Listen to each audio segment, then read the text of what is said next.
Ya, ini yang harus kita sama-sama perlu kembali melihat begitu maha dahsyatnya sifat ampunan Allah kepada hambanya.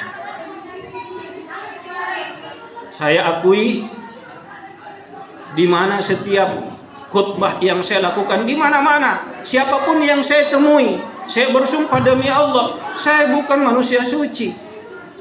Saya bukan golongan dari para sahabat. Saya bukan golongan hamba yang soleh. Saya bukan golongan daripada para kekasih-kekasih Allah yang mendapatkan keberkahan kemuliaan dari sisi Allah. Saya manusia biasa yang kotor, yang hatiku hitam, yang saya sungguh sangat jauh dari Allah, yang kadang hilap. Saya lihat, saya tangisi diri saya. Astagfirullah, begitu banyak ya dosa saya. Malunya saya pada saat akan kembali ke Allah di dalam panggilan kematian, sementara belum bisa menebus dosa-dosa saya. Nah, jamaah sekalian, hal yang demikian yang perlu untuk kita wasiati kepada diri kita sendiri. Iya. Hasibu anfusakum qabla an tuhasabu. Wasinu a'malakum qabla an tuwasanu. Hitung dirimu sebelum engkau akan dihitung. Timbang amalmu sebelum akan dihitung di neraca timbangan amalan. Wa ahsinu, dan berbuat baiklah engkau qabla ayyatiyakumul maut baghtatan, sebelum datangnya panggilan kematian yang datangnya secara tiba-tiba. Ini saudara sekalian. Oke, karena waktu sungguh sangat sempit, tinggal 5 menit saya berbicara. Yang selalu dibaca-baca, disampaikan oleh para ustadz, para muballigh, la'allakum tattaqun, la'allakum tattaqun, la'allakum tattaqun, la'allakum tattaqun. Itu saja yang selalu dibaca supaya kita menjadi orang yang bertakwa. Tapi apakah saya tidak mau berbicara kepada orang lain.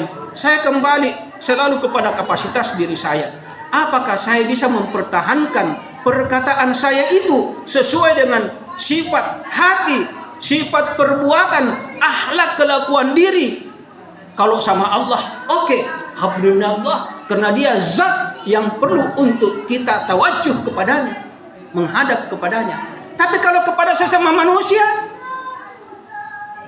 hablu minallah wa hablu minan nas, dalam artian adab, akhlak, tingkah laku, sifat, bagaimana kita menghadapi manusia. Intinya bersih jiwa, bersih hati, bersih pikiran, bersih perbuatan. Jangan sampai seperti apa yang dikatakan oleh Allah Subhanahu wa taala, ayuhan nas inni haramtu bidzalmin fala zalamu. Manusia, aku Allah mengharamkan untukmu kezaliman, maka janganlah engkau saling menyakiti, menjolimi. Ini banyak di antara kita tidak sadar.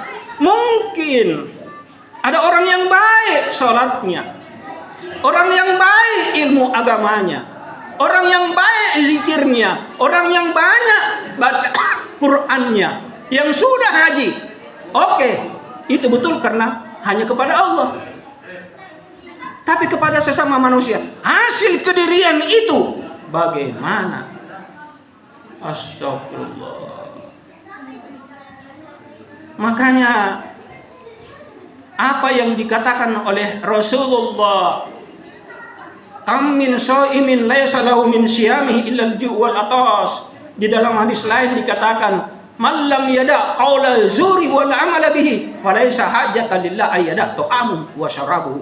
Siapa orang yang tidak mampu meninggalkan perkataan yang jelek, maka Allah tidak berhajat untuknya dengan memberikan pahala berkah puasanya dari apa yang dia tinggalkan, makan dan minum. Qaula zuri, sifat-sifat misalnya menghina, mencaci maki, merendahkan orang. Kita ketika menghadap bukan pandangan kasih sayang, tapi pandangan kebencian. Berapa banyak orang yang berpuasa kata Nabi, tapi dia tidak mendapatkan khasiat puasanya kecuali lapar dan haus. Jadi intinya di sini jamaah sekalian, mari kita bentuk adab mulut kita, bagaimana lisan kita, adab hati kita, bagaimana hati kita, adab perbuatan kita, bagaimana kita berhadapan dengan manusia dengan akhlakul karimah. Intinya saya hanya tutup hadis riwayat Ahmad yang dikatakan oleh baginda Rasulullah, unzur ma yu'din nas fatazilhum an tariqihim.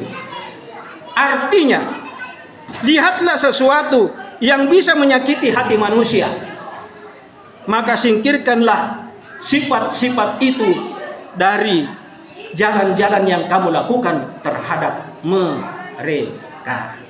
Jadi ini saudara sekalian, kita jauhi sifat-sifat yang membuat hati saudara kita sakit hatinya. Karena di dalam hadis lain dikatakan, amal selain khairun nas anfa'uhum linnas, baik manusia yang memberikan manfaat kepada manusia. Orang yang paling baik kata Rasul dalam hadis lain, dia bisa memberikan kegembiraan ke dalam hatinya sesama saudaranya, siapapun juga, tanpa orang itu merasa sakit hatinya, tanpa orang itu merasa kecewa, tanpa merasa orang itu dongkol di dalam hatinya.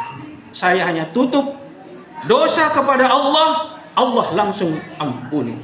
Tapi kalau kita melakukan kesalahan kepada manusia, berat sekali perhitungannya di hisab di yaumil akhir. Nanti akan dipersoalkan di hari akhirat kelak insya Allah. Sebelum kita memperbaiki ukhuwah, mengislahkan di antara hubungan kita kepada sesama manusia.